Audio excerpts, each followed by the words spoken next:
China is soon to issue 5G licenses as the technology enters a crucial period for commercial use.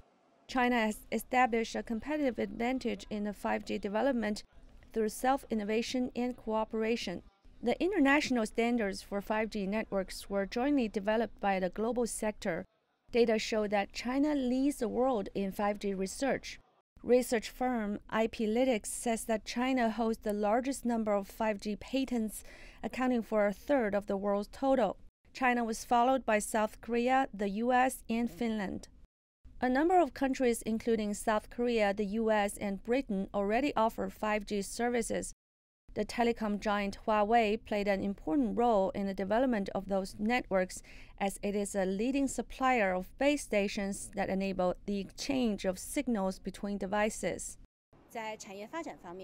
In terms of industrial development, China takes the lead in 5G technology research and the development test, accelerating the research and the industrialization of 5G equipment. At present, China's mid-band 5G equipment, terminal chips, and smartphones are in the first tier of the global industry. The application of 5G technology is expanding in a number of pilot Chinese cities. A 5G network plus 4K ultra-high definition has become a new growth point in Guangzhou for the city's economy. This year, we will build 10,000 5G base stations to cover the main urban areas with 5G signals. Besides, we will introduce over 1,000 high-tech enterprises like artificial intelligence and big data and create new information products for people, enabling them to have more information and a greater sense of fulfillment. More than 20,000 residential areas in Shanghai have been equipped with fixed gigabit broadband based on optical fiber, with a number of users exceeding 10 million. We have so far completed the program of 20,000 5G base stations in Shanghai, and in 2019 we will start the building of another 3,000. 5G will basically cover Shanghai's city center as well as the city's major towns by year 2020.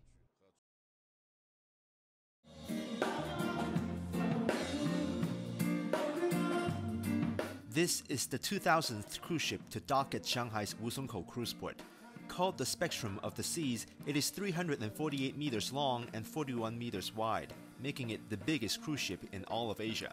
Monday marked its inaugural voyage from Shanghai. It's the newest, the largest cruise ship to be in the China market. We know that the largest outbound market now in the world is the Chinese outbound market. A lot of Chinese consumers today are looking for experiences, adventure. They want to go to different destinations. The growing taste of the Chinese middle class for luxury travels says a lot about how this country's vacation market has evolved over the years.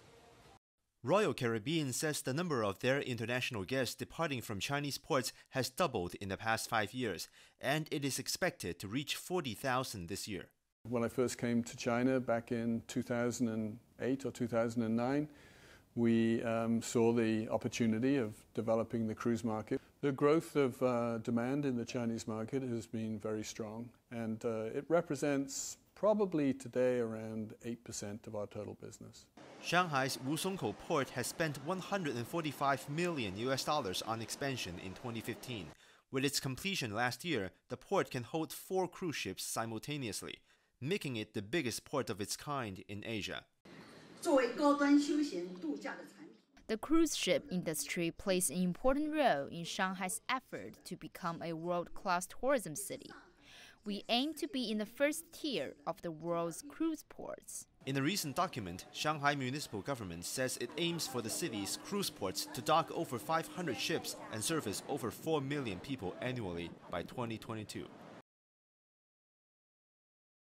Pearl River Mart has been in business for 48 years. It is the go-to shop for New Yorkers looking for affordable items from Asia. But prices on many goods are about to get less affordable. 70% of what the store sells is made in China, including these slippers, one of its biggest sellers. The next shipment, which I am expecting in about 3 weeks, definitely will be affected. Affected by a 25% tariff that Trump has imposed on roughly $200 billion worth of Chinese imports. That's on top of what Chen says was a 30% duty she paid before the trade war. So it's 55% just going to the Treasury Department. The slippers are made of polyvinyl chloride, or PVC, a material on the latest tariff list.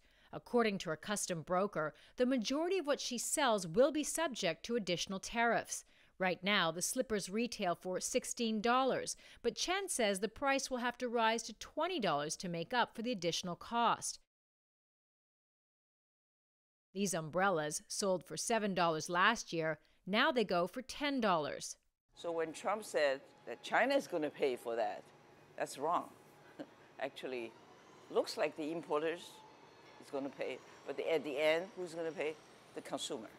Chinatown stores across the United States will likely have to raise prices soon, if they haven't already, to deal with the increased tariffs. But import experts say tariffs aren't their biggest challenge right now. Delays are, thanks to the trade war. They're backed up right now. We have shipments sitting there for weeks, and the storage is at the importer's cost. Duffield is Chen's custom broker. He has serviced Chinatown for roughly 40 years. He says shipments from China are much more heavily scrutinized today than they were 2 years ago, causing significant delays. That quite possibly might be even more of a significant overall cost factor in the end than the 25% duties. We have to see. Duffield says Chinatown store owners aren't panicking yet, but they are having to make adjustments, including sourcing goods from other countries like Vietnam and Cambodia and raising prices.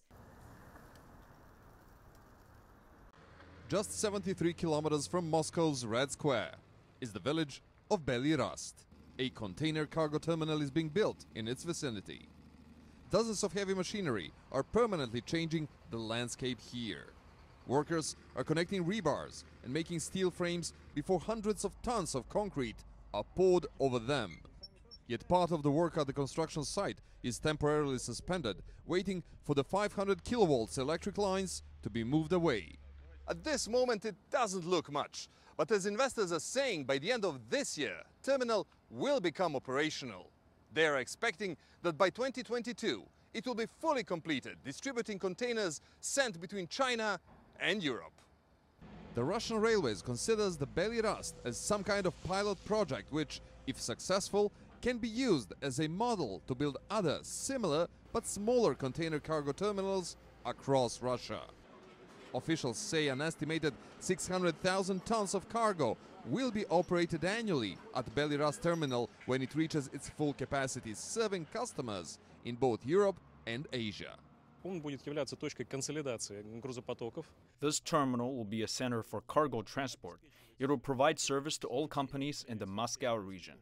Besides that, it will be used to assemble container trains for seaports, meaning we will collect cargo and send it to the ports, and also collect cargo from the ports and send them to users. Chinese partners are investing $150 million in this project, which is expected to turn the area into a very important transportation hub, linking the east and the west. That investment came from over 6,000 kilometers away, Port Liaoning. This project of the Belyarust Logistics Center is in line with the needs of the Belt and Road Initiative and the strategic linkage of the Eurasian Economic Union. Currently, the Sino-Russian European container trains are developing rapidly, and the Belyarust Logistics Center is adapted to the current logistics and trade market. The demand has good development prospects and benefit expectations. According to analysts, railway development projects always bring progress to not only the surrounding areas, but to the entire nation. Russia, as the main and best land connection between Europe and China, looks forward to the benefits of this project too. For Russia, the best conditions will be those that help the development of its territory, as well as scientific, technical, industrial, and educational systems. Meaning, if this project is not used only as a facilitator of transit, but also for self-development, then this is very useful for Russia.